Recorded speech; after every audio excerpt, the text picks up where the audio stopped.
ইরানকে ধ্বংস করতে যুক্তরাষ্ট্রকে চাপ দিচ্ছে আরব মুসলিম দেশগুলো। এছাড়া অনেক দেশ ডোনাল্ড ট্রাম্পকে অনুরোধ করছে ইরানের বিরুদ্ধে যেন এখনই যুদ্ধ বন্ধ না করে। শুরুতে ট্রাম্পকে যুদ্ধের আহ্বান না জানালেও এখন দেশগুলো তাদের অবস্থান পরিবর্তন করছে। কিন্তু প্রশ্ন উঠে, ইরানের বিরুদ্ধে গিয়ে ট্রাম্পের পাশে কেন দাঁড়ালো আরব দেশগুলো? এর পেছনে কি কারণ থাকতে পারে?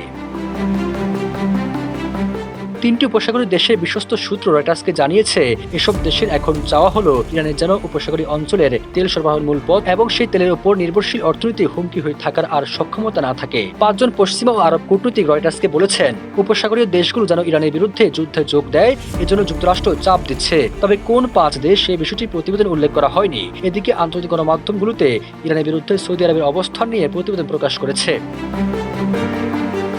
গরমে আরাম নিয়ে হবে না হাহুতাশ, ঘুরলে পরে ওয়ালটন ফ্যান বাতাস আর বাতাস। রয়টার্সের প্রতিবেদনে আরো বলা হয়, মার্কিন প্রেসিডেন্ট ডোনাল্ড ট্রাম্প দেখাতে চান এই অভিযানের পক্ষে আঞ্চলিক সমর্থন আছে, যাতে এর গ্রহণযোগ্যতা বাড়ে এবং যুক্তরাষ্ট্রের ভিতরেও সমর্থন বৃদ্ধি পায়। ইরানের বিরুদ্ধে ইসরায়েল যুক্তরাষ্ট্র হামলা শুরুর পর থেকে তেহরান মধ্যপ্রাচ্যের বিভিন্ন দেশে মার্কিন ঘাঁটিতে পাল্টা আক্রমণ শুরু করে। প্রথম দিকে ইরান শুধুমাত্র মার্কিন ঘাঁটিগুলোকে লক্ষ্য করে হামলা চালাতো, কিন্তু পরবর্তী সময় দেশটি মধ্যপ্রাচ্যের বিভিন্ন দেশের এয়ারপোর্ট, তেল স্থাপনা ও পরিবহন খাতে ক্ষেপণাস্ত্র ও ড্রোন হামলা শুরু করে।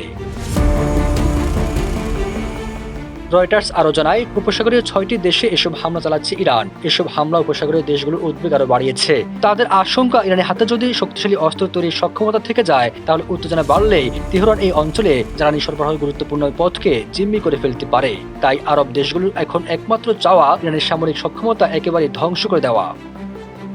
সবুজ আলম, নিউজ ডেস্ক, ইত্তেফাক।